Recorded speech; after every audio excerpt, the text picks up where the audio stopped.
Hi everybody, foXnoMad here, and today I want to help you travel smarter by letting you know the 3 best VPNs for travelers, what the differences are between these VPNs, and what a VPN is altogether. So starting off, a VPN, basically if you want to think about it at a high level, you can imagine that you're leaving your house or your apartment in a crowded city and there's a helicopter that's flying over and watching you. That helicopter, if you just walk around the streets, can see everywhere you go, and it can over time make a profile about you, find out which stores you go to, which friends you visit, and so on and so on. And that helicopter in this analogy is your internet service provider, for example, or somebody who's watching your internet traffic, and the person walking around is your internet traffic, your web browsing. So you're just wandering around the streets unencrypted, but if you use a VPN, basically what it's like is, imagine there's an underground subway in that city and you leave your apartment or your house and you walk to the subway. That helicopter monitoring you can see that you're using the subway or you're using a VPN. But once you go in the VPN, then it can't tell where you're going to exit out of. So it doesn't see where your traffic is going. All it can do for your ISP, for example, is see that you're connecting to a VPN, but it can't see your internet traffic after that. Now, within this subway system VPN, there are no cameras, so everything is encrypted. So all of your traffic can't be monitored from the inside. But there is a point where you get your ticket initially to enter the subway, where the subway system or the subway management could potentially see all of your internet traffic. What that basically means is if all of your internet traffic is going through a VPN, even though it's encrypted, there is a point in that encryption-decryption process where they could potentially see all of your traffic and spy on you. So it's very important to trust your VPN. Otherwise, you're just trading monitoring from your ISP or a government, for example, to a VPN. And a VPN is then just watching all of your traffic, and it wouldn't make sense. So there's a couple of things that you want to check for a VPN. One is that it's a no logs VPN, which means they log pretty much almost nothing. They do have to log a couple of things to provide you service and support, but basically it's not keeping track of anything that you're doing. And the second thing you want to look for is to make sure that the claims that a VPN makes are being audited by a third party. So you want an independent security audit to have been done for a VPN. And these VPNs on this list have all undergone a recent independent security audit, and they've published the results of those audits, which you can check out on their websites, which basically means that a team of security experts from a company that specializes in doing security audits has gone through the VPN's code, they've tested it, they've done penetration testing, they've done a whole bunch of security tests to make sure that what a VPN company is claiming their service does actually does what it says. So far, hopefully all of that makes sense, both the VPN analogy and why you should use a VPN, but to bring that maybe into more realistic terms, a VPN can do a lot of cool stuff for you, especially when you're traveling. One, like get access to Netflix, so you can go US Netflix or UK Netflix if you want, just by changing the location of the VPN. All of the VPNs on this list can pretty much do that with Netflix. Now it does depend on server names and IP addresses, but pretty much all of them on this list will help you do that with Netflix or Hulu or whatever website that you want to watch TV shows on. A VPN is also a very good idea if you're connecting to an internet connection at a cafe, for example, or an airport, or Wi-Fi on a train, for example, if it's offered there. You want to make sure that you're on a VPN so everybody else who's on that network can't monitor your internet traffic. Another cool thing you can use a VPN for is to potentially get cheaper airfare. I'll link to that article in the description below. So in addition to all the privacy benefits, there are all these great benefits that you can get from using a VPN. So these are some of the best VPNs you can use for your particular travels. Oh, and before I get into that, let me just say never, ever, ever use a free VPN. Never use a free VPN. I'm going to link to a Vice article down in the description below as to why there's this whole just business around fake VPNs or VPNs that are free, but basically just collect all your data and sell them to advertisers or whoever wants them for the highest price. So you don't want to use a totally free VPN. You want to pay for a VPN service, because that way the company has incentive, one, to pay you for that service, and then two, they're going to provide you with better privacy, because if they can provide a good private product for you, which is basically the purpose of using a VPN, they're going to make their reputation on that, and they're going to make their money from paying subscribers as opposed to some other way, like selling your information. So all of that out of the way, these are the 3 best VPNs you can use for your particular travels, and what the differences are between them, and how to choose the right one for you. So let me start off the list with Proton VPN, which is the same company that makes Proton Mail, which is a secure email service. Proton VPN has a lot of advantages. It's not the most popular VPN, so it doesn't have the most name recognition of VPNs, but there are a lot of things to like about it.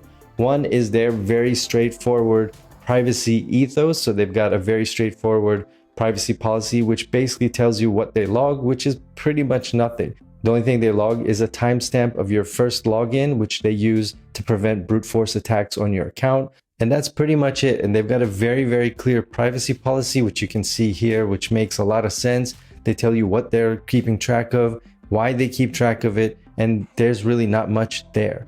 The interface is pretty clean. It doesn't have too many options, but it's not too minimalist. So if you like to kind of fiddle around with the VPN settings, then you can do that with Proton VPN.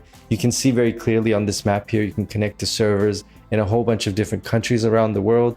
And Proton VPN also has this feature called Secure Core, which essentially what that means is they have servers in Switzerland, Sweden, and Iceland that are basically under their complete control in countries where the privacy laws are very strong. So essentially what this does is, let's say in the United States or in another country, for example, where some VPN servers of Proton VPN are housed, basically they can't completely ensure that a government or somebody doesn't get access to those VPNs either illegally or through some technical means, and then monitor the traffic going through a VPN server.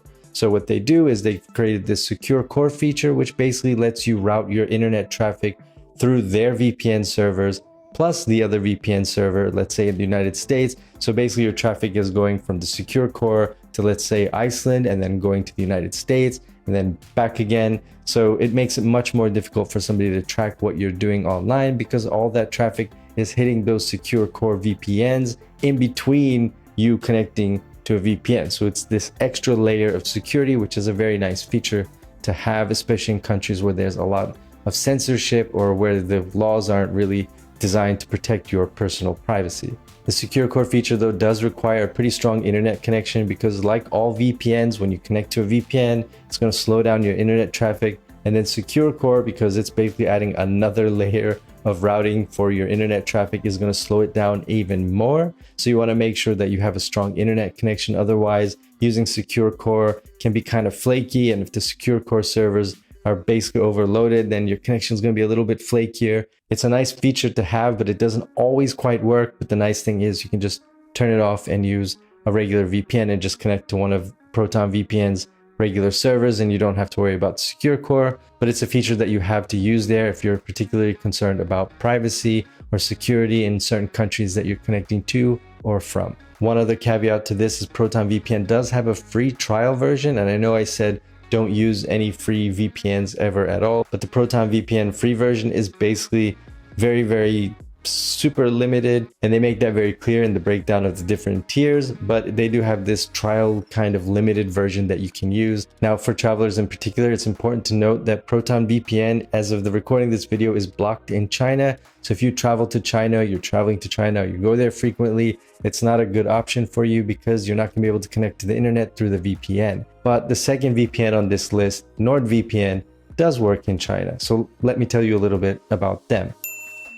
So NordVPN, if I want to describe it pretty much TLDR to you, is the kind of VPN application that you can get on your mobile phone or your desktop and just give it to somebody who maybe doesn't like technology. So if you want to just set your parents up, for example, with a VPN, NordVPN is probably the best choice. The interface is super clean. It's super easy to use. It's pretty much as sleek and functional as you can make a VPN application. So kudos to the designers of NordVPN.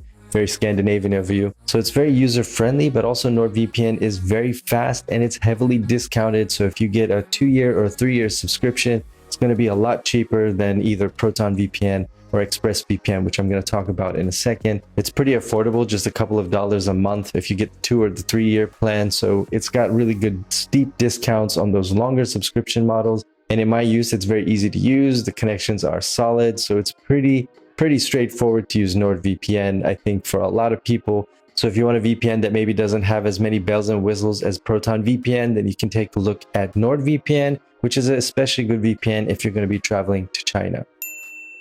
Now, the third best VPN that I would recommend to travelers is ExpressVPN. They've got servers in over 94 countries, and it's pretty much the fastest VPN on this entire list. It's got so many servers to connect to, and the service is excellent. So if you basically want to minimize the reduction in speed that you get from connecting to a VPN, then ExpressVPN is probably the VPN for you. If you're doing a lot of large uploads to like YouTube, for example, or you're doing a lot of big downloads, for example. Just by the way, all of these services using their paid plans do work with torrenting, but you didn't hear that from me. So ExpressVPN is the VPN to use if speed is your main priority when getting online. So if you're, again, doing a lot of large uploads or downloads, then you want to check out ExpressVPN. Like Proton VPN, it's a little bit more expensive than NordVPN, but you're trading that for a little bit of speed. Whereas in Proton VPN, you're getting a few more security features, and basically NordVPN is kind of in between, and it reflects that in the price, especially on those longer subscriptions. ExpressVPN is based in Panama. Like all of these VPNs, they're based in countries that have very strong privacy laws, so where the government can't be compelled to ask them to give up their information. So let's say you're based in Panama. The government from the United States can't approach ExpressVPN and say, give me all your logs, and they can go, we don't have any logs, and your laws don't apply here to Panama. So that's why you notice these VPNs are based in countries with very strong privacy laws. So they don't keep any logs, and they've all undergone a recent independent security audit, which you can see the results of on their sites. Also links to all of that in the description below. So all of these VPNs are a good choice for you. It just depends on what your priorities are and where you happen to be traveling. The nice thing is all the VPNs that I mentioned here have 30-day money-back guarantees, so you can try them out for a while, see if you like the interface, the connection speeds, if they work where you want them to work, and so on, and then get your money back, and then kind of figure out which one you want to use, which meets your particular travel and use needs. But it's good to try out a VPN, like a backpack or most travel gear, before you actually hit the road. So I would check out these VPNs and see which one works best for you before your next trip. Finally, it's important to know what a VPN can't do. A VPN is not the end-all be-all to privacy. It can protect you from all kinds of surveillance, and there are other ways that companies can use to track you, like fingerprinting. I'm going to go ahead and link to a Wirecutter article in the description below where you can check out what a VPN can and what a VPN can't do, but it can do a lot to enhance your privacy, especially from your ISP or when traveling. I would just get a VPN service and keep it on all the time. There's really no reason not to use it in most cases, and all these VPNs, like I mentioned, are going to be fast enough that internet speed shouldn't be an issue in most cases. Thanks for watching. I hope this video helps your search for a good VPN. Let me know if you have any questions down in the comments below, and while you're down there, hit the like and subscribe buttons. I'll have new videos for you every week. Thanks again for watching, and I will see you in the next video.